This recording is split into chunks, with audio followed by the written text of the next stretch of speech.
एक गांव, देखने में तो बिल्कुल आम, नाम है धौलपुर, पहाड़ों के बीच बसा हुआ। लेकिन यहाँ की असलियत सूरज ढलने के बाद सामने आती है, जब एक ऐसा खौफनाक नियम लागू होता है जो तय करता है कि कौन अगली सुबह देखेगा और कौन नहीं। और ये कोई सुनी सुनाई बात नहीं है। गांव की दीवारों पर ये चेतावनी साफ साफ लिखी है। तो आखिर क्या है ये पहेली? चलिए आज इसी रहस्य से पर्दा उठाते हैं। यहीं से तो शुरू होती है धौलपुर के डर और खौफ की कहानी। तो सवाल ये है कि आखिर ये नियम है क्या?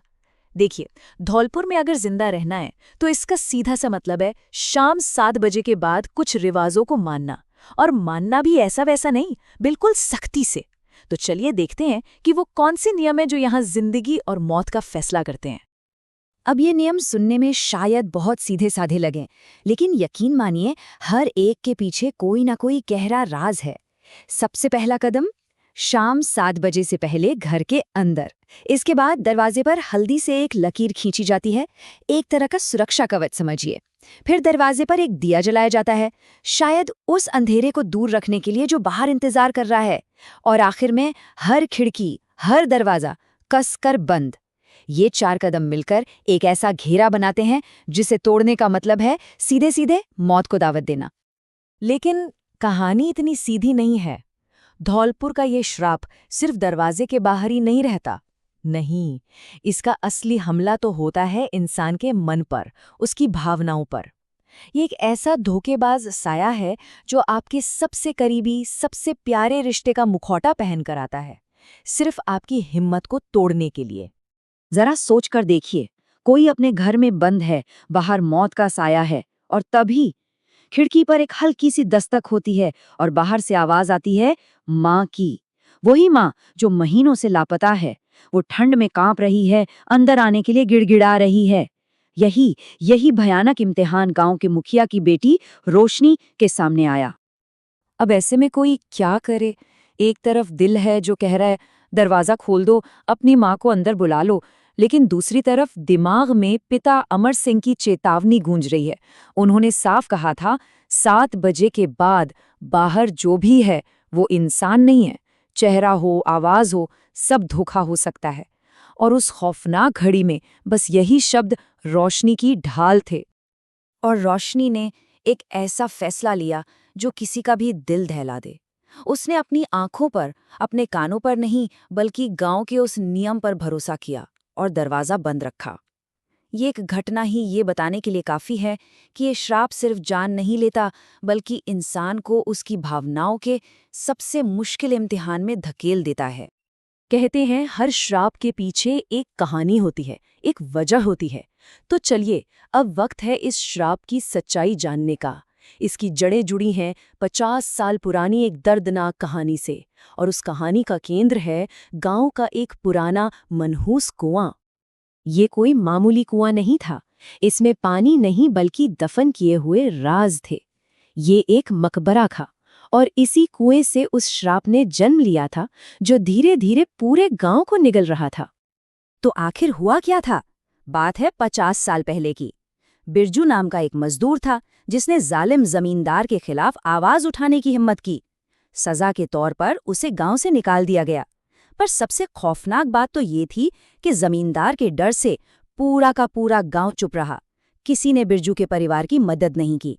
नतीजा, बिरजू और उसका बीमार बच्चा भूख प्यास से तड़प तड़प कर मर गए। और आखिर में दुख और गुस्से से टूटी उसकी पत्नी ने गांव की इसी खामोशी को एक श्राप में बदल दिया और अपने बच्चे के साथ उसी कुएं में छलांग लगा दी। सोचिए, एक अन्याय जिस पर पूरा गांव खामोश था। अब जहां एक तरफ पूरा गांव डर के साए में जी रहा था, वहीं एक आदमी ऐसा भी था जिसे ये सब अंधविश्वास लगता था। और यही कहानी में आता है शंभू, एक ऐसा शख्स जिसने इन नियमों को खुलेआम चुनौती दी। उसकी कहानी हमें ये बताएगी कि धौलपुर में शक करने की, अविश्वास की कीमत क्या होती है। ये फर्क यहाँ बिल्कुल साफ है। एक तरफ है गांव वाले जो हर नियम को मान रहे हैं, घंटी बजी नहीं कि दरवाजे बंद, हल्दी की लकीर भी खिंच गई और दिया भी जल गया। और दूसरी तरफ है शंभू जो इन सारी चेतावनियों को हवा में उड़ा रहा है, इन रिवाजों का मजाक बना रहा है और अपना दरवाजा खुला छोड़ देता है। ये डर और बेफिक्री के बीच की एक सीधी टक्कर थी। और फिर उस रात ने शंभू को भी उसी इम्तिहान में डाला जिससे रोशनी गुजरी थी। उसे भी एक जानी पहचानी आवाज सुनाई दी, उसकी पत्नी की आवाज जो 5 साल पहले मर चुकी थी, और वो दरवाजा खोलने के लिए गिड़गिड़ा रही थी। शंभू नशे में था और शायद एक झूठी उम्मीद में भी। वो वही गलती कर बैठा जो रोशनी ने नहीं की थी। उसने दरवाजा खोल दिया। अगली सुबह शंभू का शरीर वहां नहीं था। एक भी निशान छोड़े बिना वो गायब हो चुका था। शंभू के इस अंजाम ने एक बात साफ कर दी, ये कोई अंधविश्वास नहीं था, ये एक जानलेवा हकीकत थी। पीढ़ियों से ये डर गांव को खाए जा रहा था। अब अगर कोई इसे खत्म कर सकता था तो वो थे गांव के मुखिया अमर सिंह। उन्होंने फैसला कर लिया था कि अब और छिपना नहीं, अब सामना करना होगा। और इस श्राप को खत्म करने के लिए उन्हें उसी कुएं में उतरना था जहां से ये सब शुरू हुआ था। डर का सामना सीधे सीधे। और अमर सिंह ने खुद के लिए एक बहुत सख्त डेडलाइन रखी, सिर्फ 10 मिनट। उन्हें शाम के 7 बजने से पहले कुएं से बाहर आना ही था, वरना उनकी जीवन रेखा यानी वो रस्सी जिससे वो नीचे उतर रहे थे काट दी जाएगी।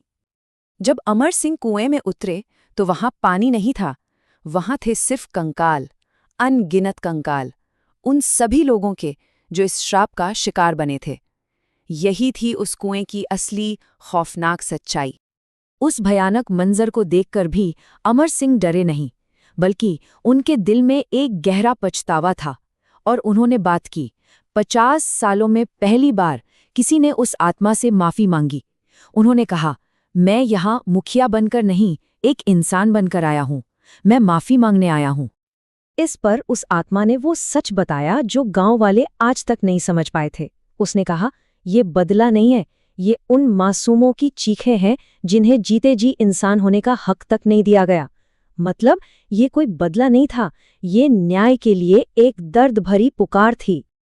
उस आत्मा ने साफ किया कि जुल्म सिर्फ जमींदार का नहीं था। गांव की जो खामोशी थी वो भी एक तरह की मिलीभगत ही थी, और वो भी उतनी ही गुनहगार थी। ये श्राप किसी भूत प्रेत ने नहीं, बल्कि गांव वालों के कुछ ना करने की वजह से पैदा हुआ था। ये एक सबक था, सामूहिक जिम्मेदारी का एक बहुत बड़ा और दर्दनाक सबक। तो इस सच को मानने के बाद क्या हुआ? क्या सिर्फ एक माफी 50 साल के दर्द को मिटा सकती थी? चलिए देखते हैं कि इस सच के बाद धौलपुर गांव में क्या कोई नया सवेरा हुआ। और हाँ, श्राप टूट गया। वो 7 बजे की घंटी जो दशकों से डर और खौफ का अलार्म थी, हमेशा के लिए खामोश हो गई। रात का आतंक आखिरकार खत्म हो गया। पूरे गांव ने 50 साल बाद पहली बार चैन की सांस ली। बस एक आखिरी बार रोशनी ने उस औरत की आत्मा को फिर देखा, लेकिन इस बार उसके चेहरे पर दर्द या गुस्सा नहीं था, बल्कि एक सुकून भरी शांत मुस्कान थी। शायद इसलिए क्योंकि उसका दर्द सुन लिया गया था, उसका इंसाफ हो चुका था, और अब वो आज़ाद थी। धौलपुर की कहानी तो यहीं खत्म हो जाती है, लेकिन अपने पीछे एक बहुत बड़ा सवाल छोड़ जाती है। सवाल ये कि क्या आने वाली पीढ़ियों को अपने पुरखों के किए गए पापों की, उनकी खामोशी की कीमत चुकानी पड़ती है? ये एक ऐसा सवाल है जिसका जवाब शायद हम सबको अपने इतिहास में और अपने आज के समाज में ढूंढने की जरूरत है।